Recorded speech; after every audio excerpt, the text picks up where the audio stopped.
যেভাবে লেখা আছে সেভাবেই পড়ছি। তিনি লিখেছেন, আসসালামু আলাইকুম রহমতুল্লাহি বারাকাতুহু। প্রিয় জফরি খান ভাই এবং প্রিয় শ্রোতা বন্ধুরা, আশা করি আল্লাহর রহমতে আপনারা সবাই অনেক ভালো আছেন।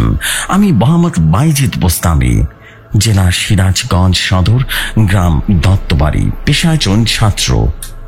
আবারও আপনাদের মাঝে হাজির হলাম নতুন আরো একটি ভয়ঙ্কর ঘটনা নিয়ে।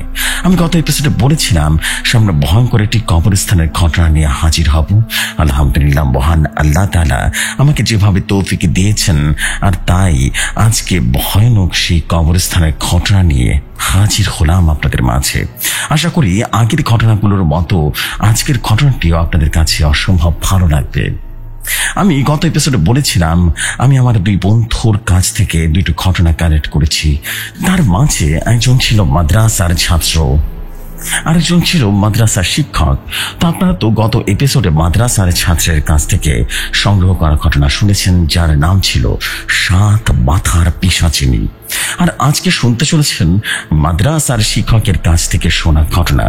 তবে অতি দুঃখের সাথে জানাচ্ছি যে আমি আমার এই বন্ধুর নামটি উল্লেখ করতে পারবো না, কারণ এই ঘটনা শুনবার আগে আমি আমার বন্ধুর কাছ থেকে অনেক অনেক কষ্টে অনুমতি নিয়েছি এই ঘটনাটি শেয়ার করার জন্য, কারণ ঘটনাগুলো এখনো নাকি চলমান। এই ঘটনাটা যে কবরস্থানকে ঘিরে ঘটেছে সেখানে এখনো ভয়ঙ্কর ঘটনা ঘটে চলেছে। তো যাই হোক, আর কথা বাড়াবো না, সরাসরি ঘটনায় চলে যাব এখন। আর হ্যাঁ, আগেই বলে নিচ্ছি ঘটনা কিন্তু বেশ লম্বা হতে চলেছে। তবে চলুন হারিয়ে যায় ভয়ের দুনিয়াতে। আমার বন্ধু যেভাবে আমাকে ঘটনাটি বলেছে আমি ঠিক সেভাবেই আপনাদের সামনে তুলে ধরছি। চলে যাচ্ছি মূল ঘটনায়। বলছেন আমার বন্ধু, 2 বছর আগে আমি একটা চাকরির খোঁজ পাই। গ্রামের নামটি বলতে চায় না তোকে, কিছু মনে করিস না বন্ধু। তখন আমি বললাম, আচ্ছা ঠিক আছে, তুই ঘটনা শুরু কর। তখন আবারও আমার বন্ধু বলা শুরু করলো। তো আমি সেই গ্রামের মাদ্রাসায় যাই চাকরি করার জন্য। সেখানে গিয়ে আমি রাস্তায় দাঁড়িয়ে দেখি চারপাশে শুধু ফসলের জমি, আর অনেক দূরে দূরে ঠায় দাঁড়িয়ে আছে কিছু গাছপালা আর কিছু ঘর বাড়ি। আমি রাস্তার যে জায়গায় দাঁড়িয়েছিলাম সেখান থেকে মাদ্রাসার দিকে চলে গেছে একটা চিকন রাস্তা, আমরা গ্রামের ভাষায় যেটাকে আইল বলি। তারপর আমি সেই রাস্তা দিয়ে মাদ্রাসার দিকে হাঁটা শুরু করি। কিছুক্ষণ পর আমি সেই মাদ্রাসার কাছে পৌঁছে যাই। সেখানে গিয়ে দেখি মাদ্রাসা ঢোকার যে রাস্তা তার পাশে একটা বড় কবরস্থান, আর তার সাথে একটা বড় পুকুর আছে। তো আমি সবকিছু ভালো করে দেখে মাদ্রাসার ভেতরে ঢুকলাম। মাদ্রাসায় গিয়ে বড় হুজুরের সাথে দেখা করলাম এবং পরীক্ষা দিয়ে পাশও করলাম। তারপর আবারও নতুন চাকরির জীবন শুরু হলো। বেশ ভালোই কাটছিল দিনকাল। কিছুদিন পর হঠাৎ দেখলাম বিকেলবেলা এক মহিলা এবং একটা পুরুষ আমাদের মাদ্রাসায় আসলো। আমি তখন মাদ্রাসায় বসেছিলাম। এসে পুরুষটি আমাকে জিজ্ঞেস করলো, হুজুর, আপনার বড় হুজুর কি মাদ্রাসায় আছে? আমি তাদের মুখের দিকে তাকিয়েছিলাম, দেখলাম তাদের মুখে এক প্রকার ভয়ের ছাপ। আমি তখন বললাম, আছে তো। তখন পুরুষটি আমাকে বলল, একটু দেখে দিবেন বড় হুজুরকে প্লিজ। আমি বললাম, কিন্তু কেন, কি হয়েছে? তখন পুরুষটি বলল, খুব দরকার তার কাছে, আপনি একটু বড় হুজুরকে ডেকে দিন না। তখন আমি বললাম, আপনারা একটু দাঁড়ান, আমি হুজুরকে গিয়ে বলছি, দেখি হুজুর কি বলে। তারপর আমি হুজুরের রুমে চলে যাই এবং হুজুরকে গিয়ে বলি, হুজুর, দুজন মানুষ আপনাকে খুঁজছে, একজন মহিলা আর একজন পুরুষ। দেখি মনে হলো তারা স্বামী স্ত্রী। তখন হুজুর আমাকে বলল, কেন এসেছে তারা, তোমায় কিছু বলেছে? তখন আমি বললাম, না হুজুর, আমাকে তো শুধু বললো বড় হুজুরকে আমার খুব দরকার, বড় হুজুরকে একটু ডেকে দেন। তখন আমি তাদেরকে বললাম, আপনারা একটু দাঁড়ান, আমি বড় হুজুরকে ডেকে আনছি। তখন বড় হুজুর আমাকে বলল, যাও তাদের আমার রুমে নিয়ে আসো, যাও। তখন আমি বাইরে গিয়ে তাদেরকে বললাম, আপনারা আমার সাথে আসুন, বড় হুজুর আপনাদের সাথে কথা বলতে চায়, রুমের ভিতরে যেতে বলেছে। তারপর আমি তাদেরকে আমার সাথে হুজুর রুমে নিয়ে যাই। নিয়ে যাওয়ার পর হুজুর আমাকে বলল, তুমি তাদের চেয়ার এনে দাও। তখন আমি অন্য রুমে চলে যাই, চেয়ার এনে তাদের বসতে দেই। তারপর হুজুর বলল, এখন বলেন আপনারা কোথা থেকে এসেছেন? তখন সে পুরুষটি বলল, আপনাদের মাদ্রাসা থেকে বের হলে দূরে যে ঘর বাড়ি দেখতে পান, আমরা সেখানেই থাকি। তখন হুজুর বলল, ও আচ্ছা, তো আমাকে কেন খুঁজছেন, কোনো সমস্যা নাকি? তখন সে দুজনের মাঝ থেকে মহিলাটি বলা শুরু করলো, আমরা এখানকার সবাই জানি মাদ্রাসার পাশে থাকা সে কবরস্থানে ভালো খারাপ দুই প্রকৃতিরই জিনে আছে, যার ফলে সন্ধ্যার পর কেউ এখানে আসে না। আর আপনারা সবাই মাদ্রাসায় থাকেন, পাক পবিত্র থাকেন, তাই হয়তোবা আপনাদের কোনো সমস্যা হয় না, কিন্তু আমরা তো থাকার পরেও এখানে সমস্যা হয়। তখন হুজুর বলল, কি সমস্যা হয়েছে আর কেনই বা আমার কাছে এসেছেন বলুন। তখন সে মহিলাটি বলা শুরু করলো। বলছেন সে মহিলা, বেশ কিছুদিন হলো আমি মাঝরাতে কারো ডাকাডাকির আওয়াজ শুনতে পাই। সেই ডাকাডাকির আওয়াজে আমার ঘুমটা ভেঙে যায়। দুদিন আগে আমি আমার স্বামীকে জিজ্ঞেস করলাম, আচ্ছা মাঝরাতে কি তুমি কারো ডাকাডাকির আওয়াজ শুনতে পাও বা কারো ডাকাডাকির আওয়াজে কি তোমার ঘুম ভেঙে যায়? তখন আমার স্বামী বলে উঠল, কই না তো, আমি তো কিছু শুনতে পাই না। তখন আমি বললাম, কিন্তু আমি তো শুনতে পাই। তখন আমার স্বামী বলল, এইসব তোমার মনের ভুল। তো প্রতিদিনের মতোই কালকেও আমি ঘুমিয়েছিলাম আমার মেয়েকে নিয়ে।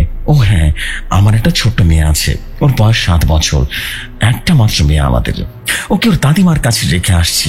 তো হঠাৎ মাঝরাতে আমার ঘুমটা ভেঙে যায়, কারণ প্রকৃতির ডাকে সাড়া দেওয়ার প্রয়োজন হয়। প্রিয় জেফরি ভাই এবং শ্রোতা বন্ধুরা, আপনারা সবাই জানেন গ্রাম অঞ্চলের বাথরুমগুলো কিন্তু বাড়ির একদম শেষের দিকে। যাই হোক, ঘটনায় ফেরা যায়।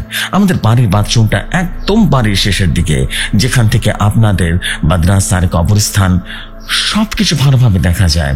তো আমি প্রকৃতির ডাকে কাজ শেষ করে রুমের দিকে যাচ্ছিলাম, ঠিক তখনই কে যেন জোরে জোরে ডাকাডাকি শুরু করে, ঠিক আপনাদের এই মাদ্রাসার সাথে থাকা কবরস্থান থেকে। তখন আমি চিন্তা করি, আমার স্বামী তো বললো ওইসব নাকি আমার বোনের ভুল, কিন্তু আজকে তো স্পষ্ট শুনতে পাচ্ছি কে যেন চিৎকার করে বলছে, কেউ কি আছেন?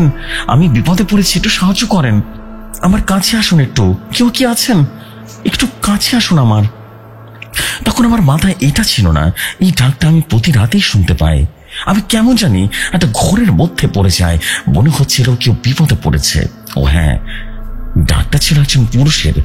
আর হ্যাঁ, তখন আমার মাথায় এটাও ছিল না যে এটা কবরস্থান, খুব ভয়ঙ্কর একটা কবরস্থান।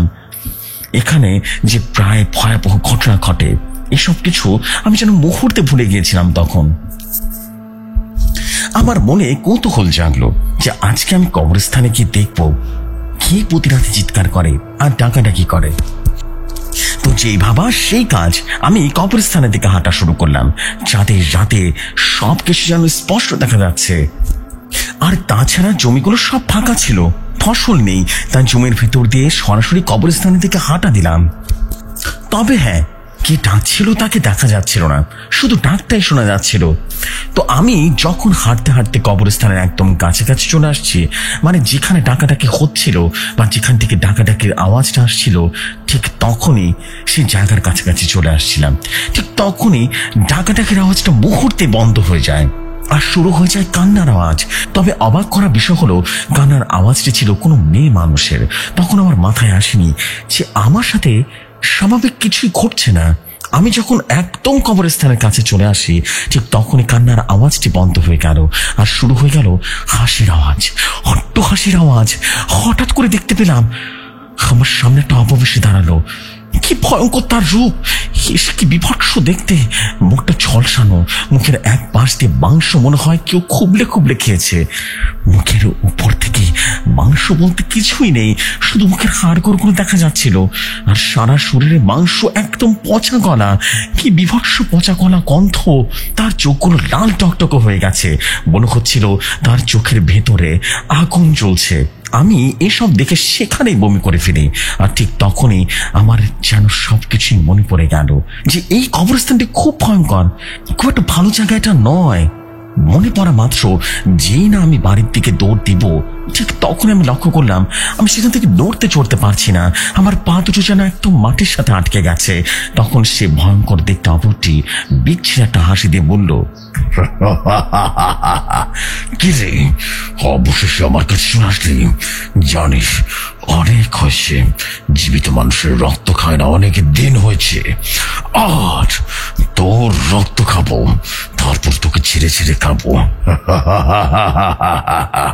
ভয় পাস না, বেশি কষ্ট দেব না, তোর ঘাড়ে একটা কামড় দেব, তারপর রক্ত খাবো, রক্ত, তারপর তোর শরীরটা ছিঁড়ে ছিঁড়ে খাবো রে, ছিঁড়ে ছিঁড়ে খাবো।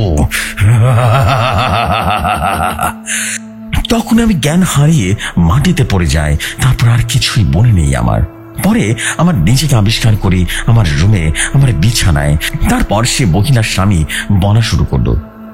তার স্বামী যেভাবে বলেছে আমি সেভাবে আপনাদের মাঝে তুলে ধরছি। বলছেন মহিলাটির স্বামী, আমার সচরাচর রাতে ঘুম ভাঙে না, কিন্তু কাল রাতে আমার কেন জানি হঠাৎ ঘুম ভেঙে যায়। তা মাঝরাতের দিকে হবে। আমি ফোনের স্ক্রিনে দেখলাম রাত 2টো বাজে, কিন্তু বিছানায় আমার স্ত্রী নেই। আমি ভাবলাম হয়তো প্রকৃতির ডাকে বাইরে গেছে। তখন আমি বাইরে গিয়ে প্রকৃতির ডাকে সাড়া দেওয়ার জন্য বাইরে চলে যাই, কিন্তু বাইরে গিয়ে দেখি আমার স্ত্রী সেখানেও নেই। আমি লাইট জ্বালিয়ে এদিক ওদিক খুঁজতে থাকি, কিন্তু কোথাও তাকে পাচ্ছিলাম না। তখন হঠাৎ মনে হলো আমার স্ত্রী তো সেদিন বলেছিল সে নাকি ডাকাডাকির আওয়াজ শুনতে পায়, তাও আবার কবরস্থান থেকে। আমি তো বিষয়টা আমলে নেইনি। তাহলে আমার স্ত্রী কবরস্থানে দিয়ে গেছে। আমি জানি না বারবার কেন এটা আমার মনে হচ্ছিল, তাই আমি কবরস্থানের দিকে হাঁটা শুরু করলাম। এরপর যখন আমি কবরস্থানের কাছাকাছি চলে আসি, তখন দেখতে পাই আমার স্ত্রী মাটিতে জ্ঞান হারিয়ে পড়ে আছে। আমি ভয় ভয় তার কাছে যাই, তাকে তুলে নিয়ে বাড়িতে চলে আসি। তারপর আমি তার মুখে পানি দিই, তার জ্ঞান ফেরাই। আর তাকে জিজ্ঞেস করলাম, তুমি কবরস্থানে এত রাতে কি করছিলে বলতো, আর মাটিতেই বা জ্ঞান হারিয়ে পড়েছিলে কেন? তখন আমার স্ত্রী আমাকে সমস্ত ঘটনা খুলে বলল, তার সাথে কি কি হয়েছে, সে কিভাবে সেখানে গিয়েছে। তারপর আমি তাকে বললাম, আচ্ছা এখন ঘুমাও, কালকে সে মাদ্রাসায় তোমাকে নিয়ে গিয়ে বড় হুজুরের কাছে সব বলবো, কেমন? সে নিশ্চয়ই কিছু না কিছু করতে পারবে। তারপর আমরা আবারও ঘুমিয়ে পড়ি, আর সকাল হতেই আপনার কাছে চলে আসি। এই বলে তাদের ঘটনা শেষ করলো। তারপর বড় হুজুর মহিলাটাকে ঝাড়ফুঁক করে দেন, তার সাথে পানি পড়া দেন, আর একটা তাবিজ দেন সেই মহিলাকে। আর বড় হুজুর তাদেরকে বললেন, শোনেন, এখন রাতে এমন ডাক শুনলে কেউ ভুলে বেরোবেন না, আর বের হলেও একজনকে সাথে করে নিয়ে বেরোবেন, কেমন? আর পাক পবিত্র থাকবেন সবসময়, আর নামাজ কালাম পড়বেন, কেমন? তারপর তারা মাদ্রাসা থেকে চলে যায়। আমি ওখানে ছিলাম, সবকিছু শুনছিলাম। আর হুজুরের পানি পড়া ঝাড়ফুঁক আর তাবিজ দেওয়া দেখে বুঝতে পারলাম হুজুর কিছুটা কবিরাজও করেন। তো যাই হোক, তারপর আর তাদের কোনো সমস্যা হয়নি। কি ভাবছেন ঘটনা এখানে শেষ? আরে না বন্ধুরা, ঘটনা এখন অনেকটাই বাকি আছে, শুনতে থাকুন, বুঝতে পারবেন। এভাবে চলে যায় প্রায় 1টা মাস। এর মাঝে আর তেমন কোনো ভয়ের ঘটনা ঘটে না, কিন্তু 1 মাস পরে ঘটে এক হৃদয় বিদারক ঘটনা। 1 মাস পরে একদিন বিকেল বেলা আমি মাদ্রাসায় বসেছিলাম। হঠাৎ কবরস্থানের সাথে থাকা পুকুরটির কাছ থেকে কিছু মানুষের চিৎকার, চেঁচামেচি আর কান্নার আওয়াজ শুনতে পেলাম। তখনই আমরা হুজুররা সহ মাদ্রাসার সব ছাত্ররা মাদ্রাসা থেকে বেরিয়ে দৌড় দিয়ে পুকুর পাড়ে চলে যাই। আর গিয়ে দেখি একটা পুরুষ আর একটা মহিলা কান্না করছে, আর মহিলাটির কোনে একটা মৃত বাচ্চা মেয়ে। মেয়েটি ছিল একদম ভেজা, শরীরে যেন ফুলে উঠেছে, নাক মুখ কাঁদায় ভরে আছে। তখন আমরা বুঝতে পারি মেয়েটা আর বেঁচে নেই, তবে তার মৃত্যুটা স্বাভাবিক নয়, মেয়েটার সাথে খারাপ কিছু ঘটেছে। আর যে মহিলাটি মেয়েটার লাশ কোলে করে নিয়ে এসে অঝরে কান্না করছে, সে হলো মেয়েটির মা। আর যে পুরুষ মেয়েটির লাশের পাশে বসে কান্না করছে, সে হলো মেয়েটির বাবা। কি সুন্দর নিষ্পাপ চেহারা তার। আহা, মেয়েটার বয়স হবে 7 কিংবা 8 বছর, কিংবা 9 বছর হবে, এর বেশি তো অবশ্যই নয়। আমরা সবাই সে মহিলার কাছে গিয়ে দাঁড়ালাম। তখন বড় হুজুর মহিলাকে জিজ্ঞেস করলো, কি হয়েছে? কি হয়েছে মেয়েটির, আর এই অবস্থা হলো কি করে? তখন মেয়েটির বাবা কান্না করতে করতে বলল, ওই যে দূরে ঘর বাড়ি দেখছেন না, সেখানে আমাদের বাড়ি। আর এই যে মেয়েটিকে দেখছেন, সে হলো একমাত্র মেয়ে। প্রিয় জেফরি ভাই, আমার বন্ধু আমাকে কারোরই নাম বলতে মানা করেছে, তাই আমি নামগুলো উল্লেখ করতে পারছি না, ক্ষমা করবেন সেজন্য। আবারও ঘটনায় ফিরে যাই। আর মাদ্রাসার পেছনে যে দূরে ঘর বাড়িটা দেখছেন না, সেখানে আমার শাশুড়ি বাড়ি। আমার মেয়ে প্রায় দিনই এখান দিয়ে হেঁটে ওর নানু বাড়িতে যায়। এই জায়গাটা ভয়ঙ্কর আমরা সবাই জানি, কিন্তু দিনের বেলা যে কোনো সমস্যা হয় না, এই দেখে আমরাও আমাদের মেয়েকে বারণ করতাম না। আজকে ঠিক দুপুরবেলা আমার মেয়ে ওর মাকে নাকি বলছে, মা আমি নানু বাড়িতে যাব। ওর মা ওর মাকে আর বারণ করেনি। আমি 3টার দিকে আমার শ্বশুরের কাছে কল করি এটা জানার জন্য যে আমাদের মেয়ে ঠিকঠাক মতো সেখানে গিয়েছে কিনা। তখন আমার শ্বশুর বলল, আমার মেয়ে নাকি ওর নানু বাড়িতে যায়নি। এই কথা শুনে আমার কলিজা শুকিয়ে যায়। তখন আমি আর আমার স্ত্রীকে ডাকি আর বললাম, এই শুনছো, তোমার বাবাকে কল দিয়েছিলাম, সে বললো আমাদের মেয়ে নাকি ওর নানু বাড়িতে যায়নি। তখন আমার স্ত্রী মুহূর্তে কান্নাকাটি শুরু করে দিল। আমি তো অনেকটা ভয় পেয়ে যাই, যেহেতু আমাদের গ্রামটা ভৌতিক গ্রাম, কখন কি হয়ে যায় বলা যায় না। তখন আমি আমার স্ত্রীকে বললাম, কেঁদো না, চলো গিয়ে দেখি মেয়েটা কোথায় গেল। তারপর আমরা সবাই খুঁজতে বের হয়ে যাই আমাদের মেয়েকে। আমাদের প্রতিবেশীদেরও বলি যে আমাদের মেয়েকে খুঁজে পাওয়া যাচ্ছে না। দুপুরবেলা ওর নানু বাসায় যাওয়ার জন্য বের হয়েছি। আমি 3টার দিকে ওর নানুর কাছে কল দিয়েছিলাম। সে বলল আমাদের মেয়ে নাকি এখনো সেখানে যায়নি। তখন আমার প্রতিবেশীরা বলল, তোমার শাশুড়ির বাড়িতে যাওয়ার রাস্তা তো সেই কবরস্থানের কাছ দিয়ে, তাড়াতাড়ি চলো কবরস্থানের কাছে, নিশ্চয় খারাপ কিছু হয়েছে, তাড়াতাড়ি চলো। তখন সবাই মিলে সে কবরস্থানের কাছে গিয়ে খোঁজাখুঁজি করা শুরু করি। খুঁজতে পুকুর পাড়ে এসে দেখি পুকুর পাড়ে আমার মেয়ের জামা ভেসে উঠেছে। তখন আমি পুকুরে নেমে দেখি আমার মেয়ে রীতিমতো মাথা কাঁথার ভেতরে ঢুকানো আর পা দুটো উপরের দিকে দেয়া। দেখেন আমার মেয়েকে কতটা কষ্ট দিয়ে মেরেছে, দেখুন না। আমাদের একটা মাত্র মেয়ে, আমার কলিজার টুকরা, আর কেউ নেই। এই বলে সে লোকটা কথা শেষ করলো, অঝরে কান্না করতে থাকলো। এসব শুনে আর মেয়েটার লাশ দেখে সবাই যেন কান্না করে ফেলে। কিন্তু তখন আর কেঁদে কোনো লাভ নেই, যা হওয়ার তো হয়ে গেছে। তো যাই হোক, তখন বড় হুজুর বলল, আজ আপনাদের দোষে আপনাদের মেয়েকে হারালেন, বুঝতে পেরেছেন? এখান থেকে খুব ভালো করে চলতে না বলে ভয় পায়, আর আপনারা দুপুরবেলা মেয়েকে একা যেতে দিয়েছেন, তাও আবার এখান দিয়ে খুব খারাপ কাজ করেছেন। আপনারা কি জানেন না ঠিক দুপুরবেলা জিন পিশাচের উপদ্রব আরো বেড়ে যায়? হ্যাঁ, এটা কি ভুলে গেছেন আপনারা? তো যাই হোক, যা হওয়ার হয়ে গেছে, আপনারা খেয়ে দিয়ে কি করবেন? তাদের ভালো হয় যত তাড়াতাড়ি সম্ভব বেটাকে কবরস্থ করে ফেলেন, ঠিক আছে? আর দেরি করে লাভ নেই, যত দেরি করবেন তত তার কষ্ট বাড়বে। তারপর যথারীতি মেয়েটাকে সেই কবরস্থানে কবরস্থ করা হয়। এভাবেই চলে যায় বেশ কিছুদিন কারোর সাথে তেমন কোনো ভয়ের কোনো ঘটনা ঘটেনি। কিছুদিন পরে হঠাৎ একটা লোক আসে আমাদের মাদ্রাসায়। সকালবেলায় লোকটা আসে, লোকটা ছিল মধ্যবয়স্ক। আমি তখন ছাত্র পড়াচ্ছিলাম। তখন আমাকে এসে সেই লোকটি বলল, হুজুর আপনাদের বড় হুজুর আছেন মাদ্রাসায়? হ্যাঁ, তাকে একটু ডেকে দেন না, তাকে খুব দরকার। তখন আমি উঠে গিয়ে হুজুরকে বললাম, একটা লোক আপনাকে ডাকছে বাইরে। তখন বড় হুজুর বলল, যাও তাকে ভেতরে নিয়ে আসো। আমি বাইরে গিয়ে তাকে ভেতরে নিয়ে আসি। তখন বড় হুজুর বললেন, আপনি আর আমাকে বা কেন করছেন? তাছাড়া আপনাকে তো আগে কখনো দেখিনি। তখন লোকটি বলল, আমি অনেক দূর থেকে এসেছি। আসলে মাদ্রাসার কাছ থেকে যে রাস্তাটা চলে গেছে না, সেই রাস্তা দিয়ে দূরে ঘর বাড়িগুলো আছে। আমি সেখানে যাচ্ছিলাম কাল রাতে। সেখানে আমার কিছু আত্মীয় থাকে, তাদের বাসাতেই যাচ্ছিলাম। আসলে বের হয়েছি সকালে, কিন্তু কাজ আমার অনেক বেশি থাকায় আস্তে আস্তে রাত হয়ে গেছে। তো আমি যখন আমাদের মাদ্রাসার সাথে সেই কবরস্থানটার দিকে আসছিলাম, ঠিক তখনই দেখলাম একটা লোক সাদা পাঞ্জাবি পরা, মুখ ভর্তি সাদা দাড়ি, লম্বায় কম করে হলেও 12 থেকে 15 ফিট লম্বা হবে। তার চেহারা এতটা মায়াবী ছিল, এতটা সুন্দর ছিল, কেমন যেন একটা ঘোরের মধ্যে পড়ে যায়। তখন আমি তাকে সালাম দিলাম, আর সেও আমার সালামের উত্তর দেয়। ঠিক তখনই আমার ঘোরটা কেটে যায়। আমি দেখি লোকটা হেঁটে হেঁটে কবরস্থানের ভিতরে ঢুকে গেছে। তখন আমি মনে মনে বললাম, এই জায়গাটা তো ভালো না, কিন্তু লোকটি কবরস্থানের ভিতরে ঢুকে গেল কিভাবে? আর তাছাড়া লোকটি এত লম্বা তো কোনো মানুষ হতে পারে না। এটা ভেবে আমি ভয় সেখান থেকে রীতিমতো দৌড় দিই। তারপর আমার আত্মীয়র বাড়িতে চলে যায়। আমার আত্মীয়রা আমার জন্য রীতিমতো বাইরে বসে অপেক্ষা করছিল। আমার দৌড়ে যাওয়া দেখে তারা জিজ্ঞেস করলো, কি হয়েছে, এভাবে দৌড়ে আসেন কেন, ভয় পেয়েছেন নাকি? তখন আমি বললাম, খুব ভয় পেয়েছি। তারপর আমি তাদেরকে সমস্ত ঘটনা খুলে পড়ি। তারপর আমার আত্মীয়রা আমাকে বলল, আচ্ছা, কাল সকালে সেই মাদ্রাসায় বড় হুজুরের কাছে গিয়ে সবকিছু খুলে বলবেন, কেমন? তারপর বড় হুজুর আপনাকে ঝাড়ফুঁক করে দেবেন। তারপর আমি খাওয়া দাওয়া করে ঘুমিয়ে পড়ি, আর সকাল হতে আপনার কাছে চলে আসো হুজুর। তারপর হুজুর সবকিছু শুনে বড় হুজুর বললেন, আপনি যাকে দেখেছেন সে ছিল একটা ভালো জিন, বুঝতে পেরেছেন? সে আপনার কোনো ক্ষতি করবেন না। আপনার ভাগ্য ভালো, আপনি ভালো জিনের সামনে পড়েছেন।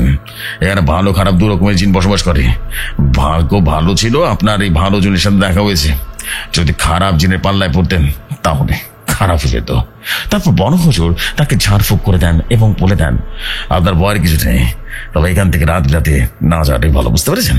হ্যাঁ, হতে পারে এরপর খারাপ কোনো জিনের পাল্লায় পড়তে পারেন, বলা তো যায় না।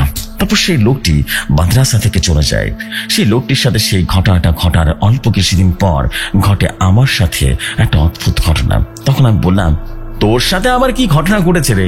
তখন আমার বন্ধু আবারও বলা শুরু করলো। সেই ঘটনার কিছুদিন পরে একদিন রাতে হঠাৎ আমার ঘুম ভেঙে যায়। আসলে আমার প্রকৃতির ডাক এসেছিল, তাই ঘুম ভেঙে যায়। তখন আমি ঘড়ির দিকে তাকিয়ে দেখি রাত 2:32। আমি বিছানা থেকে বাইরে বেরিয়ে যাই প্রকৃতির ডাকে সাড়া দেবার জন্য। আমি বাইরে গিয়ে বাথরুমে না গিয়ে মাদ্রাসার মেইন গেটটা খুলে বাইরে গিয়ে বসে পড়ি প্রকৃতির ডাকে সাড়া দেবার জন্য। আমি যখনই প্রকৃতির ডাকে সাড়া দিচ্ছিলাম তখন আমি শুনতে পেলাম কে যেন আমার পেছন থেকে হেঁটে হেঁটে আসছে। আবার পরক্ষণে মনে হচ্ছিল কে যেন আমার দিকে দৌড়ে আসছে। প্রথমে মনের ভুল ভেবে উড়িয়ে দিই, কিন্তু না, বারবার হাঁটা চলার আর দৌড়ানো দৌড়ির আওয়াজ পাচ্ছিলাম। আর ভয়ে ভয়ে আমি কোনো রকমে প্রকৃতির কাজটা শেষ করে উঠি।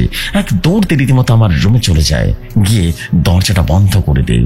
ও, তোকে তো বলতে ভুলে গিয়েছি, আমাদের মাদ্রাসায় যতগুলো ঘর আছে সবগুলো টিনের ঘর ছিল, আর প্রতিটা ঘরে একটি করে দরজা আর একটা করে জানালা ছিল। তো যাই হোক, ভুল ঘটনায় ফেরা যায়। তারপর আমি আমার রুমের জানালা খুলে দেওয়ার চেষ্টা করি যে কে এমন শব্দ করছে বা কে বা হাঁটাহাঁটি বা দৌড়াদৌড়ি করছে। কিন্তু অদ্ভুত ব্যাপার হলো, শব্দ ঠিকই হচ্ছে কিন্তু কাউকে দেখতে পাচ্ছি না।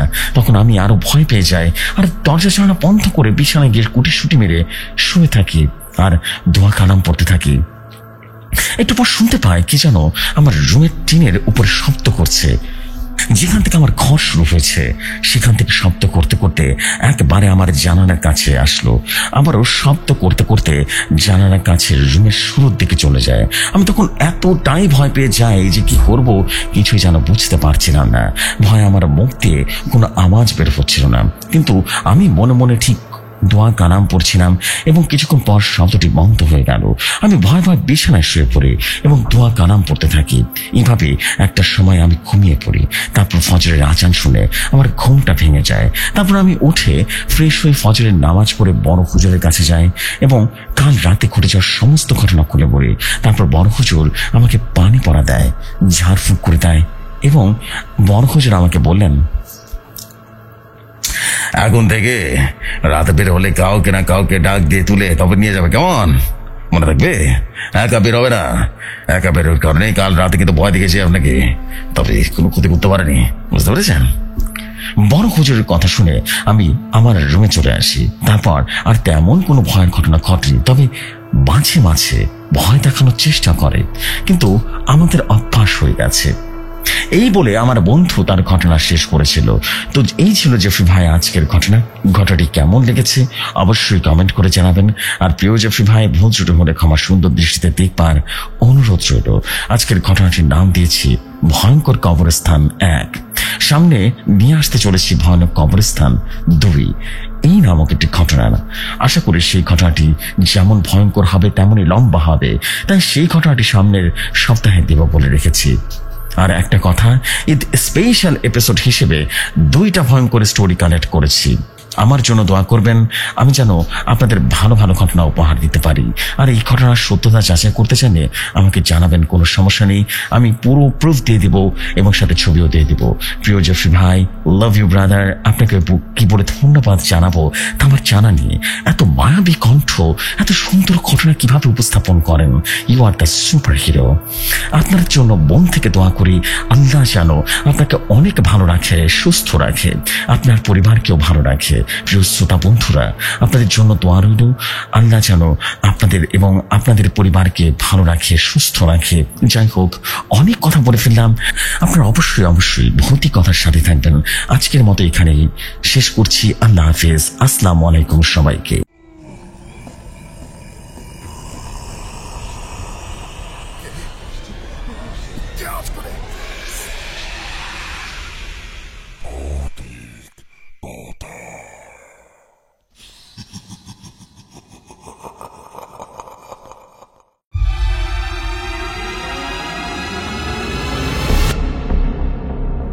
ওয়ালাইকুম আসসালাম বাইজিদ ভাই, বাইজিদ বুস্তামি।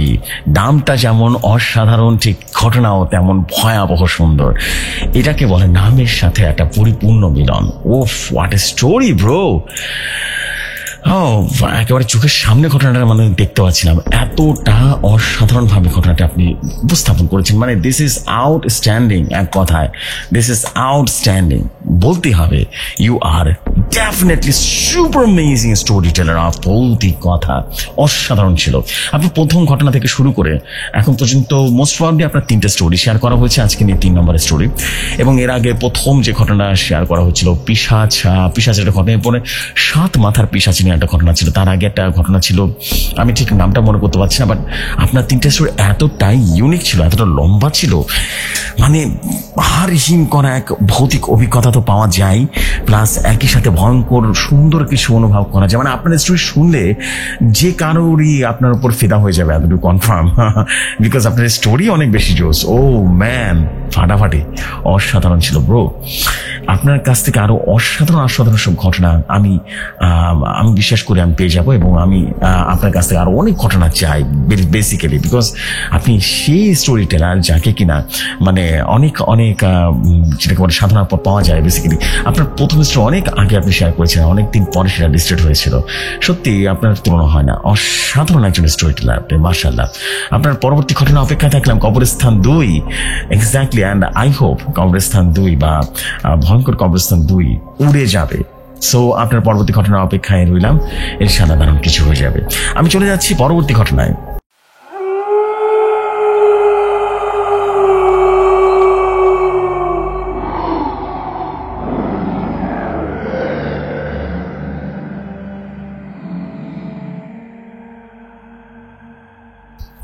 যেভাবে লেখা আছে সেভাবেই পড়ছি। তিনি লিখেছেন, আসসালামু আলাইকুম ভাইয়া, কেমন আছেন?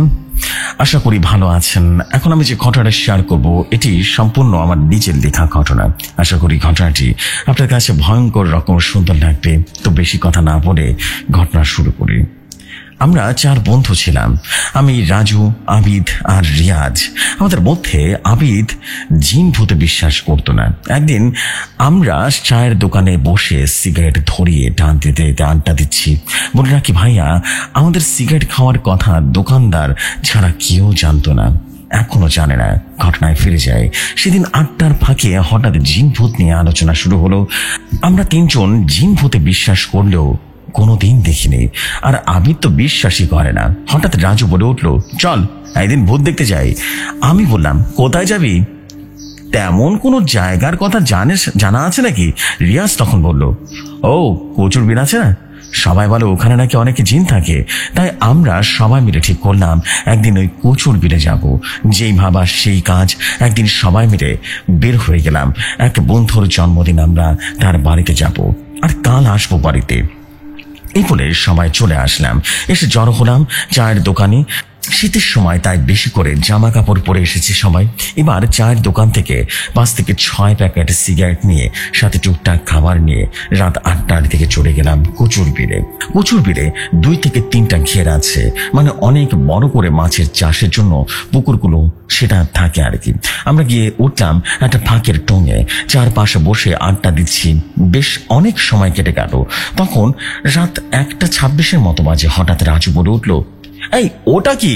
আমরা তখন যেটা দেখতে পাই সেটা দেখে কোনোদিন বোঝাতে পারবো না ভাই, কি যে ভয়ঙ্কর ছিল, বিভৎস চেহারা। আমরা দেখে রিয়াজ আর রাজুর সাথে সাথে রীতিমতো অজ্ঞান হয়ে যায়।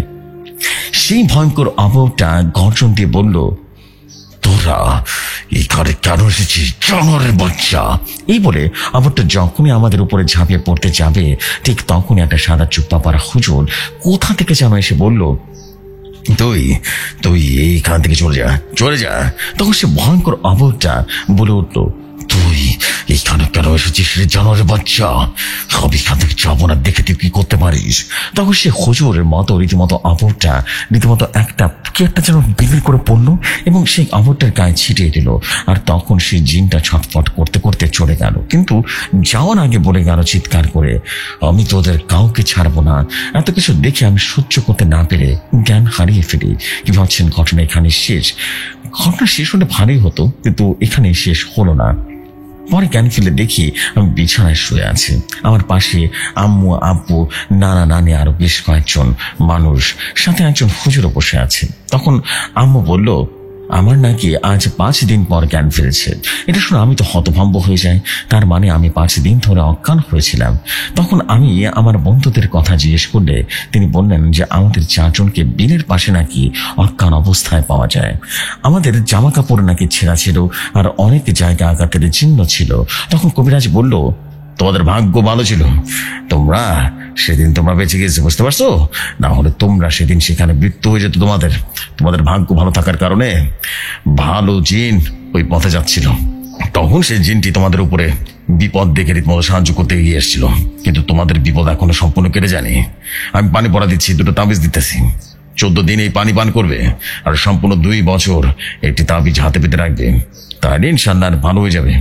কিন্তু এই 2 বছরের ভেতরে যদি এই তাবিজ করে ফেলো বা হারিয়ে যায়, তাহলে কিন্তু আমি আর কিছু করতে পারবো না। এই বলে কবিরাজ চলে যায়। তারপর কবিরাজ সব নিয়ম কানুন ঠিকঠাক মতো পালন করে সুস্থ হয়ে যায়। আলহামদুলিল্লাহ ভাই, আমরা এখন আল্লাহর রহমতে ভালো আছি। এটা আমার পাঠানো ভৌতিক কথায় 2য় ঘটনা। আশা করি ঘটনাটি ভালো লেগেছে। ভালো লাগলে অবশ্যই জানাবেন, কারণ আপনাদের মতামতের উপরে ঘটনা লিখতে আনন্দ পাই। আমি সাতক্ষীরা কুশোরাঙ্গা ইউনিয়নের পানকুড়ি থেকে আব্দুল্লাহ বলছিলাম।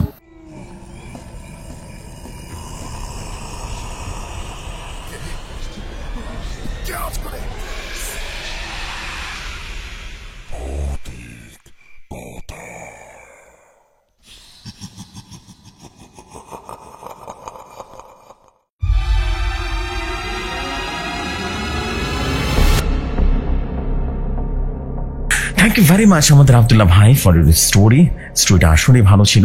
অ্যান্ড এরকম কিন্তু হয়, গ্রামে অনেক জায়গা থাকে যেখানে আসলে যাওয়া বারণ, এবং সেখানে মানুষ দেখা যাচ্ছে কৌতূহল বশত চলেই যায় এবং যাওয়ার পরে কিন্তু ভয়াবহ ঘটনাগুলো ঘটে যায়। মানে এই ঘটনাটা আমার কাছে মনে হয়েছে খুব সুন্দর একটা স্টোরি ছিল এবং ইন্টারেস্টিং ছিল। সব মিলিয়ে যদি বলি তাহলে ওভারঅল স্টোরি অনেক ভালো ছিল। অ্যান্ড আমি চাই যে আপনার কাছে এরকম যদি আরো স্টোরি থাকে, আব্দুল্লাহ ভাই আপনি দেরি না করে ডেফিনেটলি স্টোরি লিখে পাঠিয়ে দিবেন। ডেফিনেটলি আপনার স্টোরি শেয়ার হয়ে যাবে, কারণ আপনার লেখা ভালো, একটা বানানে কোনো মিস্টেক্স ছিল না। অল ওভার বলবো যে বেশ ভালো একটা স্টোরি টেলিং ছিল। Thank you very much. চলে যাই আমরা পরবর্তী ঘটনায়।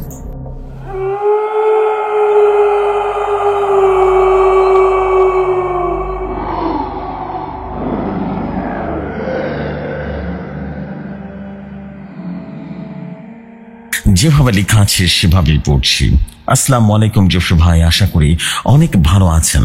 আমি হীরা, ঢাকা লালবাগ থেকে বলছি, আর এটাই আমার ফার্স্ট স্টোরি। যদি ঘটনাটি ভালো লাগে তাহলে অবশ্যই পড়ে শোনাবেন।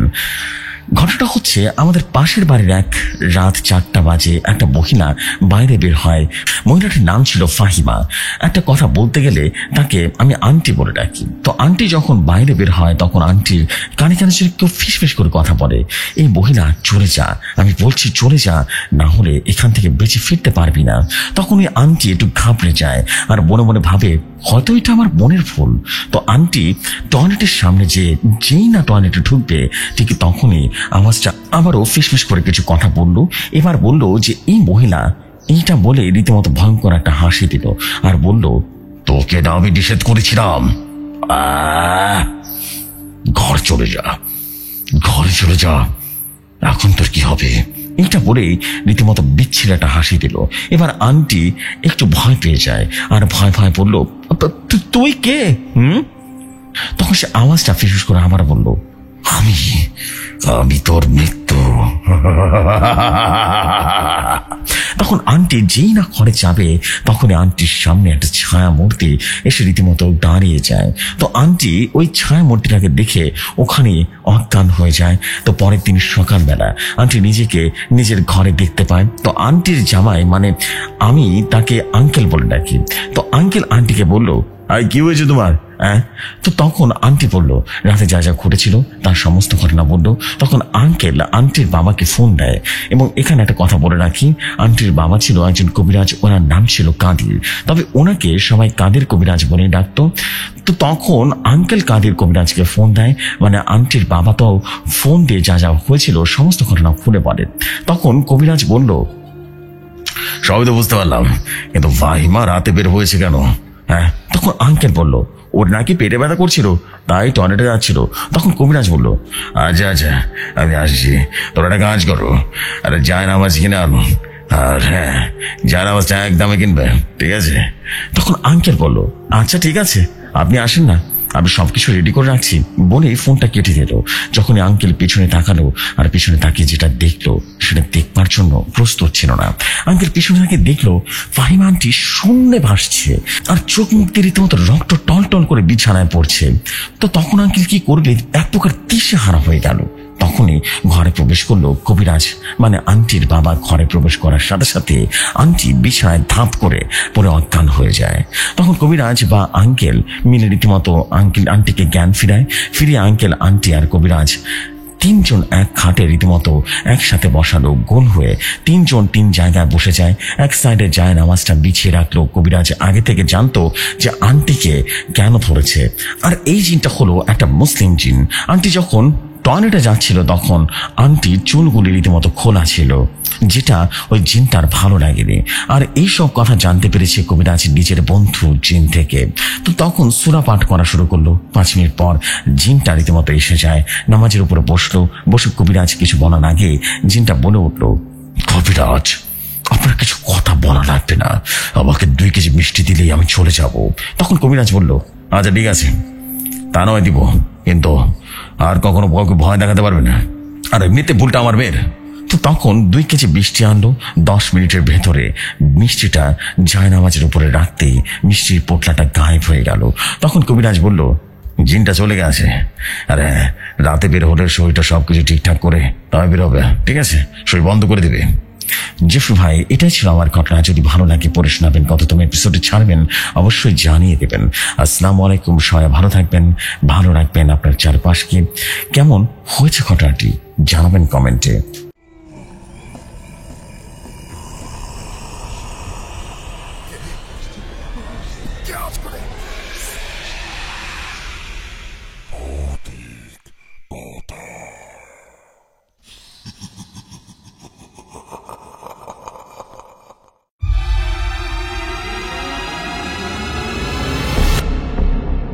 ওয়ালাইকুম আসসালাম প্রিয় ভাই, আপনার স্টোরি কিন্তু শেয়ার করেই দিলাম হীরা ভাই। অ্যান্ড হীরা আপু বলবো না, ভাই বলবো, I don't have any idea, but story কিন্তু ফাটাফাটি ছিল। খুবই ছোট একটা স্টোরি ছিল, বাট ইউনিক স্টাইলের একটা স্টোরি ছিল। দ্যাট ওয়াজ কুল। অনেক ভালো একটা স্টোরি ছিল। অ্যান্ড আই বিলিভ শুধুমাত্র আমার কাছে নয়, যারা শুনেছি সবাই অনেক বেশি এনজয় করেছে। বিকজ স্টোরিতে সব ছিল, ভয় ছিল, ভীতি ছিল, এক প্রকার রহস্য ছিল, সব মিলিয়ে একটা ভালো স্টোরি ছিল। প্রথমে একটা ধাক্কা ছিল যে ফিশ কথা বলছে পিস থেকে, দারুণ ছিল। It's a really nice horror story. Thank you very much. আপনার পরবর্তী স্টোরি ইনশাল্লাহ আরো ভালো হবে, আরো বড় একটা স্টোরি দিবেন এবং আরো ডিটেইলড স্টোরি হবে ইনশাল্লাহ। অ্যান্ড সবাই অনেক এনজয় করবে ইনশাল্লাহ। সো আমি আর দেরি না করবো, চলে যাচ্ছি পরবর্তী ঘটনায়।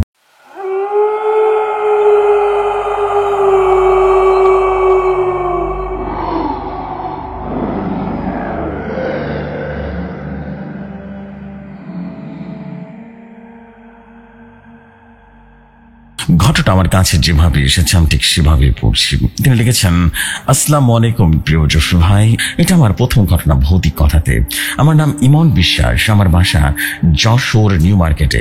আমি যে ঘটনাটা বলছি সেটা হলো আমার এবং জসু ভাই যেখান থেকে শেষ করেছিলাম সেখান থেকে শুরু করছি। আমার বন্ধু আত্মহত্যার ভৌতিক গল্প ছিল। কবিরাজ এসে সবাইকে সবকিছু শোনে এবং কবিরাজ বলল, ভাই এখানে একটা কথা। কবিরাজের নাম আবুল কবিরাজ। কবিরাজের ভাষায় বলছি, আমি তো সবকিছু বুঝলাম, আজকে রাতে আমার কিছু জিনের মাধ্যমে শুনে দেখি কি করা যায়। এই বলে আমি চলে আসলাম এবং রাতের সময় আমি আবারও আমার সহকারী জিনকে ডাকলাম। আমার বন্ধু জিন এসে আমাকে সালাম দিয়ে বলল, কেমন আছেন হুজুর? তখন আমি সালামের উত্তর দিয়ে বললাম, বিশাল জিনকে, বিশাল এই গ্রামের সম্রাট বলে একজন ছেলে থাকতো, কিছুদিন আগে গলায় দড়ি দিয়ে মারা গেছে, আপনি খোঁজ নিয়ে দেখেন কিভাবে কি করা যায়। বিশাল জিন বলল, ঠিক আছে হুজুর, আমাকে কিছু সময় দেন। এই বলে সে বিশাল জিন চলে যায় এবং 1 ঘন্টা পরে সে বিশাল জিন বলল, আসসালামু আলাইকুম হুজুর। হুজুর সালামের উত্তর দিয়ে বলল, কিছু জানতে পারলেন? এবং বিশাল জিনের ভাষায় বলছি, হুজুর সম্রাট নামের ওই ছেলেটা গলায় দড়ি দিয়ে মারা যায়নি। সম্রাটের যে মেয়েটাকে ভালোবাসতো সেই মেয়েটার বাপ ওই মেয়েটার জন্য ভালো একটা ছেলে দেখেছিল, কিন্তু ওই মেয়েটা তো সম্রাটকে ভালোবাসতো, সেজন্য মেয়েটা বাপ সম্রাটকে মেরে রীতিমতো ঝুলে রেখেছিল। আর সম্রাটের হাতে একটা চিঠি ছিল, সেটা ওই মেয়েটার বাপ রেখেছিল। তাই সম্রাট ফিরে আসছে, প্রতিশোধ নিতে আসছে। এই বলে জিনটা থামলো। হুজুর তখন বললো, বিশাল এখন আমরা তাহলে কি করব? বিশাল জিন তখন বলল, আপনি কালকে ওই জিনের গ্রামে যাবেন এবং রোকেয়া করবেন, যা যা করা দরকার আমি করব। হুজুর পরের দিনও ওই গ্রামে গিয়ে সবাইকে সবকিছু খুলে বলল।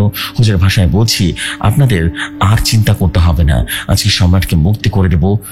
রাতের সময় হুজুর রোকা করা শুরু করলো। কিছু সময় পর সম্রাট এসে খুব রাগারাগি কণ্ঠে বলল, কিরে হুজুর, আমাকে কেন ডাকলি?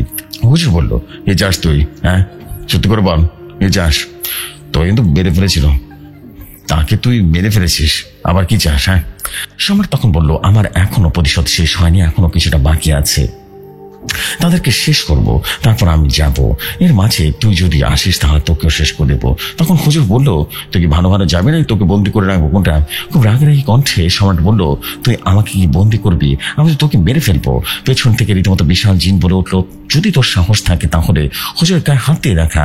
আমি বিশাল বলছি, তোকে এমন ভাবে মারবো যে তুই বুঝতে পারবি না, ভাবতেও পারবি না। সম্রাট বলল, তোর মতো একটা জিন আমাকে কি করবে? তো আমি কিছু করতে পারবি না। এভাবে করে হাসি দিল। এরপর জিনটি বলল, তাহলে আমি কি করতে পারি দেখ। এরপরে বিশাল জিন তার চেহারাটার রূপ পরিবর্তন করলো। কি যে ভয়ঙ্কর চেহারা ছিল, সে দেখলে বোঝা যাবে না। বিশাল জিন সম্রাটকে ধরে তোর রীতিমতো আছাড় দিল। এভাবে মারতে মারতে এক সময় সম্রাট জিন বন্দি করে ফেললো। তারপর হুজুর সবাইকে ডেকে বললো, আর কোনো সমস্যা হবে না, আমি বন্দি করে ফেলেছি। এই বলে হুজুর চলে যায়। এরপর থেকে আর কোনো সমস্যা হয় না। স্যার যে সময় পড়াশোনার চাপের কারণে শিক্ষা করোনা দিতে পারেনি, বানানে কোনো ভুল ত্রুটি হতে পারে, জন্য ক্ষমা সুন্দর দৃষ্টিতে দেখবেন এবং আপনি আপনার মতো করে গুছিয়ে শোনাবেন। এর আগের ঘটনায় পর্বটা আমাকে লিখেছিল, একসাথে শুনলে খুশি হতাম। যে ঘটনা লিখেছি সত্য ঘটনা, কোনো প্রমাণ চান তাহলে আমি দিতে রাজি আছি। এরপরে ভাই একটা ভয়ঙ্কর ঘটনা যেটা আমার ভাবির সাথে ঘটেছিল, আশা করি সেটা অবশ্যই শেয়ার করে দেবেন, শীঘ্রই আপনাদের সামনে তুলে ধরবো। আল্লাহ হাফেজ।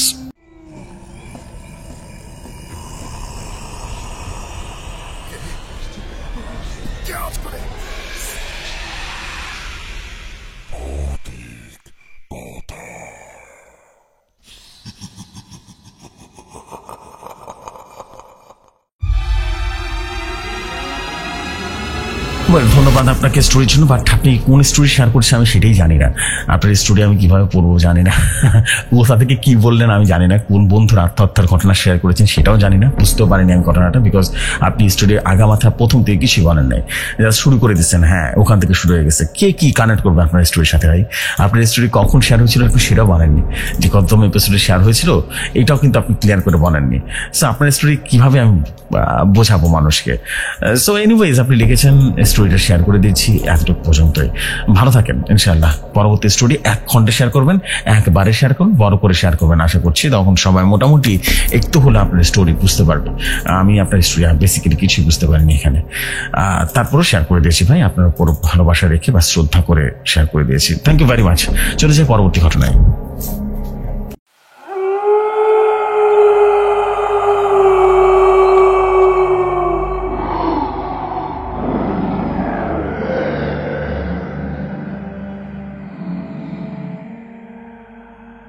যেভাবে লেখা আছে সেভাবেই পড়ছি। তিনি রেখেছেন, ভৌতিক কথার জন্য স্টোরি।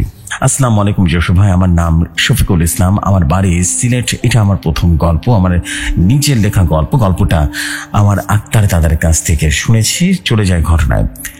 শোনো দাদু ভাই, আমি তোমাকে এখন যে ঘটনাটা শোনাবো তোমার হাত পা রীতিমতো কাঁপতে থাকবে। 50 বছর আগের ঘটনা। তারা শোনো। আক্তার দাদা যে ভাই বলেছেন আমি সেভাবেই পড়ছি। আমি যখন সকালে ঘুম থেকে উঠে হাত মুখ ধুয়ে খাওয়ার জন্য যাব, তখন আমার ঘরের সামনে কে জানি আমার নাম ধরে ডাকছিল, আক্তার ভাই, আক্তার ভাই। আমি তখন দরজার সামনে আসি, তখন দেখি একজন যুবক, বয়স কত হবে তোমাদের মতো হবে, 20 কিংবা 25 বছর। তখন আমার বয়সই বা কত হবে, 30 কিংবা 40 বছর।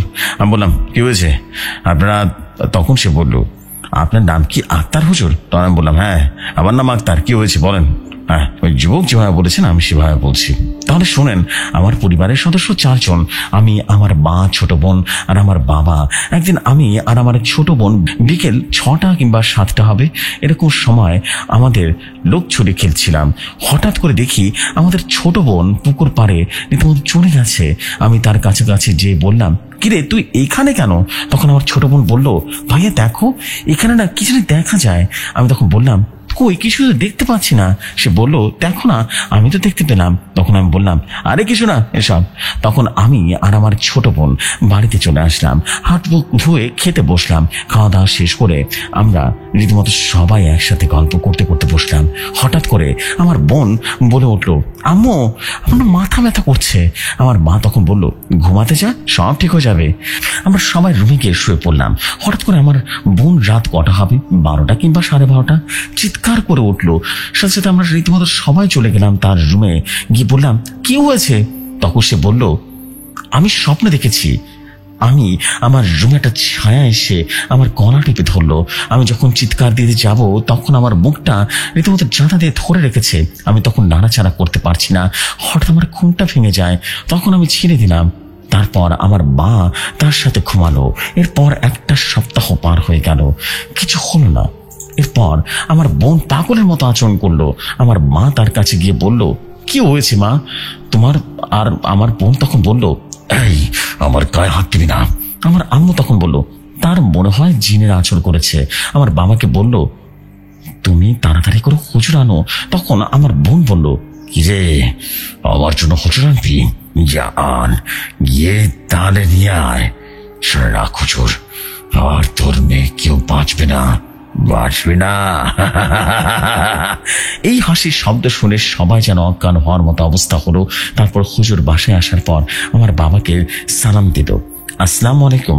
আমার বাবা সালামের উত্তর দিল, ওয়ালাইকুম আসসালাম। হুজুর তখন বলল, আরে রবি সাহেব, আচ্ছা আপনার মেয়ে কোথায়? আমার বাবা তখন বলল, এই যে রফিক সাহেব। জফি ভাই আমার পাশের গ্রামের মসজিদের ইমাম সাহেব, যার নাম ছিল মালিক। আমাদের ইমাম সাহেবের ভাষায় বলছি। আমি যখন রুমে ঢুকতে যাবো তখনই আমার দেখে ফেলে, দেখে বলল, এটা তুই আসছিস, আয় আমার কাছে আয়। হুজুর তখন বলল, তুই কই আর কি, সত্যি করে বল, তোরা কয়জন? সে তখন বলল, আমরা 3 জন আছি।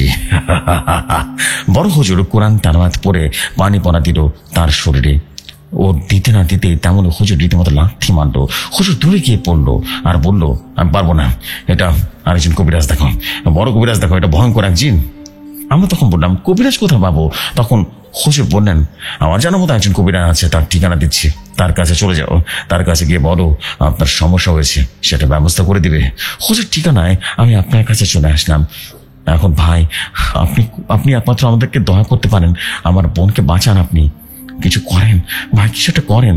তখন তার দাদু বললেন, আপনার গলা শুকিয়ে গেছে, এক গ্লাস পানি খান, ঠিক আছে? সে পানি গিরে ফেললো আর বললো, সে আমাদের ঠিকানাটা দিয়ে বললো, আপনি যেভাবে আসেন পারেন। তখনই তার দাদু বলল, আচ্ছা আপনি এখন চলে যান, আমি বিকেলে আসবো, আপনার ঠিকানা রাখবে না, আমার বন্ধু জিন আছে, আজ আমি চলে যাব, কেমন? তখন যুবক চলে যাওয়ার পর আমি আর বন্ধুকে রীতিমতো স্মরণ করলাম। তখন আমার বন্ধু আসলো, তখন এসে বলল, আসসালামু আলাইকুম আক্তার, কেমন আছো? হঠাৎ করে আমাকে স্মরণ করলে, কোনো সমস্যা নাকি? তখন দাদু বলল, সমস্যা তো আছে, একটা লোক এসেছে, দেখো তো তার কোনো সমস্যা নাকি। জিনটা তখন বলল, আমি সব জানি হুজুর, আপনি পুরো ঘটনাটা শুনেন। আমি চাইলে এক নিমিষে সবকিছু শেষ করে দিতে পারি, কিন্তু না, আমি কেটে ওই মেয়ে ওর সাথে মারা যাবে। আমি চাই না আমার কারণে একটা নিরীহ মেয়ে মারা যায়। সে জিনটা বলল, তুমি আজ বিকেলে ইমরানকে স্মরণ করো, ইমরান নিয়ে যাবে। তখন দাদু জিন চলে যায়। জফি ভাই দাদুর জিনের নাম ছিল আরফিন। দাদু 2টা জিন থাকে, দাদু স্মরণ করলো। তখন ইমরান সাথে সাথে এসে দাদাকে বলল, আসসালামু আলাইকুম আক্তার, কেমন আছো? তখন দাদু বলল, ওয়ালাইকুম আসসালাম, ভালো আছি, কেমন আছো? ইমরান জিন তখন বলে উঠলো, আলহামদুলিল্লাহ আমি ভালো আছি। তখন ইমরান জিন বলে উঠলো, হুজুর আমি জানি আরফিন আমাকে সবকিছু বলেছে, আপনি সন্ধ্যাবেলায় আপনার যা যা আছে লোকদের জিনিসপত্র সবকিছু নিয়ে রেডি করে রাখবেন, আমি আসবো। তখন ইমরান জিন সালাম দিয়ে চলে যায়। তখন আমি হাত মুখ ধুয়ে খাবার খেতে বসে পড়ি। খাবার শেষ হওয়ার পর হাত মুখ ধুয়ে শুয়ে পড়ি। একটানা 3 ঘন্টা রীতিমতো ঘুমিয়ে কাটালাম। ঘুম থেকে উঠে হাত মুখ ধুয়ে ফ্রেশ হয়ে বসলাম। বাড়ি থেকে ডাক দিলে গিয়ে দেখি, ইমরান আপনি তো রেডি হয়ে আছেন, হুজুর বেশি সময় করা যাবে না, চলুন। তখন আমি আর সবকিছু রেডি করে তার সাথে চলে গেলাম। আর বললো, হুজুর আপনি চোখটা বন্ধ করেন। আমি সাথে সাথে চোখটা বন্ধ করলাম। এত তাড়াতাড়ি তখন দেখি বাড়িটা অনেক অনেক সুন্দর, চারিদিকে গাছপালা, পুকুর। তারপর যুবকটা আমাকে দেখে সালাম দিল আর বলল, আপনি এসেছেন হুজুর, আসেন আসেন, দেখে যান আমার বোন কি পাগলামি করছে। আমি না ঘরে ভেতরে পা দিব তখনই আমার শরীরটা ঝাঁকি দিয়ে উঠলো। তখন আমি বুঝতে পারলাম এখানে খারাপ কিছু একটা আছে। এখন আস্তে আস্তে আমি যাই ওই বেটার রুমে। তখন বেটার রুমে গিয়ে দেখি বেটার শরীরের অবস্থা খারাপ হয়ে গেছে, শুকিয়ে গেছে, বেটার শরীরে রক্ত নেই, সব কিছু হাড্ডি। তখন সে মাথা নিচু করে বলল, কি রে হুজুর, বেটার শরীর থেকে ছাড়তে এসেছিস? পারবি না, তোর সবাই মৃত্যু হবে, তোদের সবার মৃত্যু হবে। তখন আমি কোনো দিকে না তাকিয়ে সাথে সাথে লোকটা করা শুরু করলাম, বৃত্ত বানালাম। একটাতে ওই মেয়েটাকে রাখলাম, আর একটাতে একটা ফ্যামিলিতে আরেকটা। আমি তখন বললাম, ঘরের ভিতরে যা কিছু হয়ে যাক না কেন আপনারা কেউ গোল দাগের বাইরে যাবেন না। তখন আমি বললাম, তোরা কয়জন আছিস? তখন আবুটা বললো, আমরা 3 জন আছি, আমরা 3 ভাই। কেন মেয়েটার উপরে কাছিস? আমি বললাম, কেন মেয়েটার উপরে ধর্মর করেছিস সত্যি করে বল, তোর কি ক্ষতি করেছে মেয়েটা? আমারটা তখন মেয়েটার ভেতর থেকে বললো, অনেক ভালো লেগেছে কি আমার সাথে করে নিয়ে যাবো। তখন বললাম, যা সময় থাকতে এখন চলে যা। বললাম, এত পাগলামি করিস না, নাহলে কিন্তু পালানোর সুযোগ পাবি না। তখন আমারটা বললো, কে ডাকে আমাকে এই বেটার শরীর থেকে দূর করার জন্য? তখন আমি বললাম, সময় থাকতে চলে যা, নাহলে কিন্তু আমি পবিত্র পানি ছিটিয়ে দেবো। বললাম, তখন সে চিল্লাতে বললো, হুজুর কাজটা কিন্তু ভালো হচ্ছে না, ছেড়ে দে আমাকে, না হলে তুই কিন্তু বাঁচবি না, ছেড়ে দে। তখন হুজুর বললো, এখন সময় আছে, চলে যা, পালানোর সময় সুযোগ পাবি না। তখন আবুটা বললো, কে আছে তোর সাথে? আসতে দে দেখি কার কত ক্ষমতা আছে আমাকে মারার জন্য। আমি তখন বললাম, তোরা আমি কজন আছিস তুই বল। তখন সে বললো, আমরা 2 জন আছি। হুজুর তখন বললো, আরেকজন কোথায়? তখন আবুটা বললো, সে আসবে। যখনই আমি বাইরের দিকে তাকালাম তখন বাতাসের ঝড়। হুজুর তখন বললো, পালাবি কোথায়?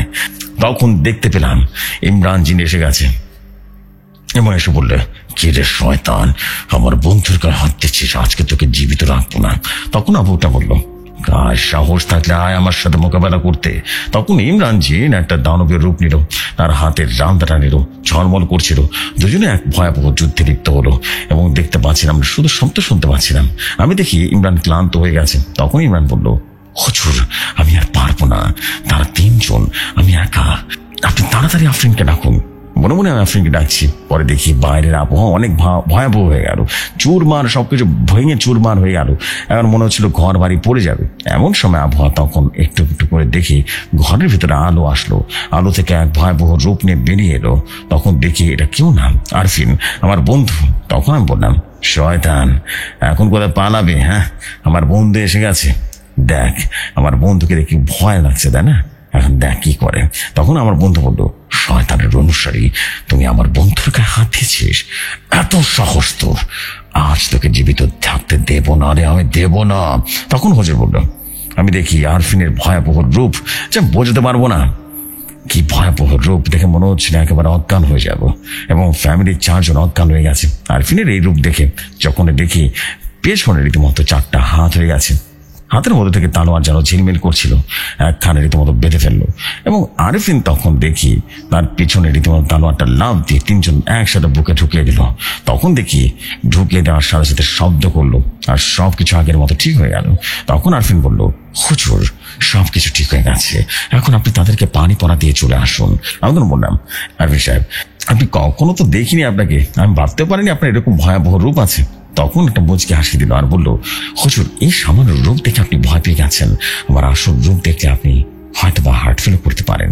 তখন আমি বললাম, না না না, আমার দেখার দরকার নেই, বাপরে বাপ আপনার এই রূপ, আমি তো ভয় পেয়ে গেছিলাম একেবারে, আপনি এইভাবে করে আসবেন।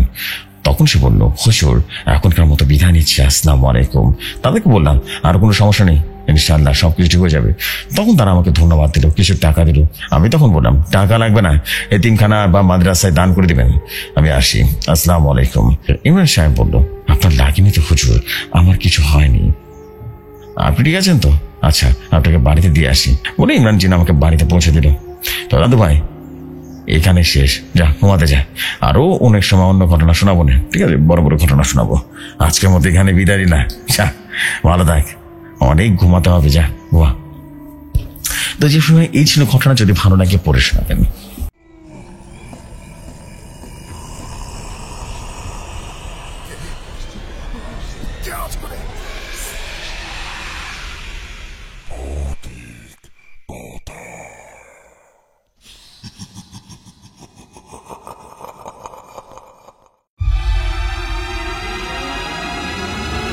থ্যাংক ইউ ভেরি মাচ ভাইয়া। বাট আপনার তো ঘটনা ভালো ছিল, বাট আপনি একটু দেখেছেন আপনার কোথাও দাড়ি আছে নাকি? পুরা পুরো গল্পে একটাও কি দাড়ি পেয়েছেন কিনা একটু দেখেন তো আপনার স্ক্রিনশট। আপনি তো স্ক্রিনশট পাঠিয়েছেন।